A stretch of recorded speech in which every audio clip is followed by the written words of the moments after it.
일단 제가 먼저 우리나라 근대시대 상황에 대해 먼저 발표하겠습니다. 우리나라 근대 전반적인 상황은 세계 열강의 제국주의적 침략에 의해 상당히 혼란스러운 시기였는데요. 세계 열강들은 우리나라를 침략하던 방식이 주로 해안을 통해서 주로 침략을 했어요. 그래서 이 우리나라 해군의 전략적인 요충지였던 이 강화도가 그 서부 열강들의 침략을 대항하는 최전방 기지였다고 해요. 그래서 이 시기에 저희 이곳 강화도에서 있었던 일을 이석빈 학생이 더 자세하게 발표하겠습니다. 1866년에 일어난 병인장류는 홍성대원군이 가톨릭 신자들을 탄압하자 일어났습니다. 프랑스의 로즈 제독은 막강한 화력으로 강화도의 포옹기지였던 초지진 덕성보, 광성보를 차례로 점령하였지만 양현수에게 종족상성 부분에서 패하면서 철수하게 됩니다. 이 과정에서 많은 문화재들이 약탈당했습니다. 1871년 남북전쟁을 끝내고 미국은 평양 주민들에 의해 파손당한 제너럴 셔먼호를 빌미로 강화도로 쳐들어와 심리학로를 일으켰습니다. 이에 맞서 조정은 어지연을 필두로 하는 600명의 병사들을 투하하였으나 이번에는 미국의 막강한 화력을 당해내지 못하고 모두 전사하였습니다. 1868년 메이지 유신이 일어나고 일본은 아시아에 대해서 맹주가 되었습니다. 1875년 한포로 무장한 유효호를 강화도로 보내 공격하고 위협해서 오히려 자신들이 피해보았다고 주장하고 이를 빌미로 강화도 지역을 냈습니다. 근대 시기의 강화도는 힘없는 조정이 제국주의 침략에 대한 몸부림을 하는 곳이었으며 우리나라를 지키려고 노력하던 수국선열이 묻어있는 곳입니다. 저는 광성도와 용두돈들에 대해서 발표하겠습니다. 고려 말 몽골의 침략에 대비해서 고려가 강화도로 도읍을 옮기면서 약 40년간 이 강화도의 바닷길을 따라서 강화 외성을 처음 짓게 되었습니다.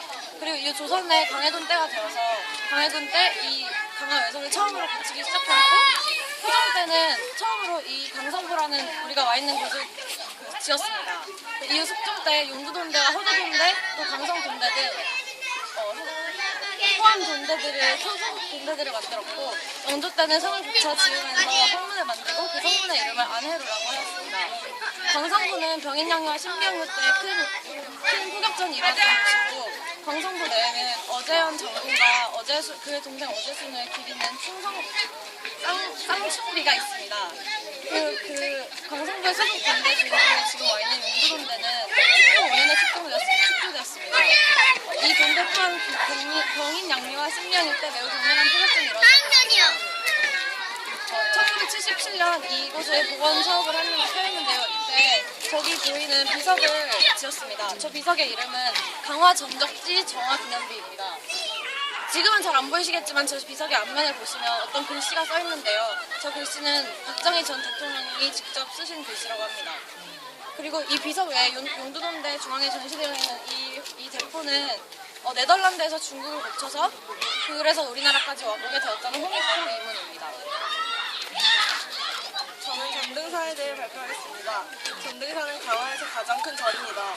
전등사 안에는 대한민국의 보물인 대웅전, 법종 등이 있습니다. 첫 번째로 대웅전은 화려하게 장식되어 있는데 이쪽 눈에 띄는 장식은 여자가 처마에 네 뒤에 끝으로 떠받치고 있다는 것입니다. 그 이유는 사랑에 배신당한 두 편수가 배신한 여인을 조각하여 지붕을 받치고 있는 벌을 내렸기 때문입니다. 두 번째로 범종은 중국 총나를 때 만든 총으로 1930년도 일본의 국가 총동원령 쇠부치 공시가 일어나 수사당했다가 당국은 제자리에 돌아왔습니다. 제가 말씀드릴 건 손돌목과 초지진인데요. 손돌목은 여기 보면 손돌목은 손자손 이름돌 항목항으로 손돌목이라고 불리고요. 이곳은 덕포진과 이 손돌목과 광성보 모두 바다로 돌출되어 있어서 길이 넓다가 갑자기 좁아지면서 물도 가파라지고 파도가 되게 험하게 치는 손돌목인데요. 이 손돌목은 조선시대 때부터 많은 선박이 받고 사고가 많이 일어나던 곳이에요. 근데 이 손돌목이 이름이 붙여진 설화가 있는데 고종 때 몽골의 침략으로 인해 고종이 개경에서 강화도로 천도할 때 손돌이라는 뱃사공이 배를 몰았는데 바다가 되게 험하니까 고종이 반대하는 사람인 줄 알고 그 사람을 처형하라고 했는데 이때도 솜돌은 바가지를 앞에 띄우고 가면 길이 잘 나올 거라고 해서 임금은 그 말을 따라 그 솜돌을 죽이고 그 말을 따라서 잘 도착했다고 합니다. 이래서 그 솜돌목은 오해로 인해 죽어서 왕이 잘 도착한 후에 묘비도 세워주고 제사도 드려서 그때부터 솜돌목이라고 이름을 지었고요. 초지지는 병인양요와 신미양요, 윤요 사건이 다 일어났던 곳입니다. 이곳은 성곽의 둘레가 500m도 안 되는 작은 규모의 방어시설이고 윤요 사건에서 져서 이곳에서 강화도 수호조약을 맺게 되었습니다. 저희는 이 발표를 준비하면서 되게 낯설은 용두돈대, 광성보, 순돌목 등의 지형에 대해 잘 알게 되었습니다. 감사합니다.